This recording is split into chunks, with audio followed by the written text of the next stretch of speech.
দীর্ঘদিন ধরে যন্ত্রণায় কাতরাচ্ছেন হাতে পায়ে পচে যাওয়া মানসিক ভারসাম্যহীন বৃদ্ধ।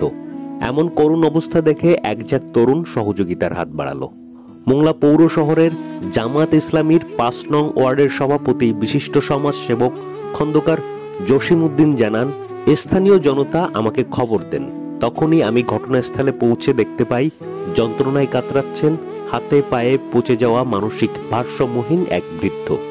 এমন করুণ কাহিনী দেখে আমি আমার সহযোদ্ধা ও ভাইদের নিয়ে প্রথমে তার হাত পায়ে থাকা ভারী লোহার চুড়ি ফেলে দিই, চুল কেটে তারপর সাবান দিয়ে গোসল করিয়ে পরিষ্কার পরিচ্ছন্ন করি এবং তারপর আমরা উন্নত চিকিৎসার জন্য তাকে ডাক্তারের কাছে নিয়ে যাই। অবশেষে সকল প্রশংসার মালিক আল্লাহর রহমতে এখন তিনি অনেকটাই সুস্থ রয়েছেন। সকলের কাছে একটাই চাওয়া, আপনারা যদি এই ভিডিওটি দেখে থাকেন তাহলে অবশ্যই শেয়ার করে ছড়িয়ে দিন। একটি শেয়ারের মাধ্যমে অসহায় ব্যক্তিটি হয়তো পৌঁছে যেতে পারে তার আপন ঠিকানায়।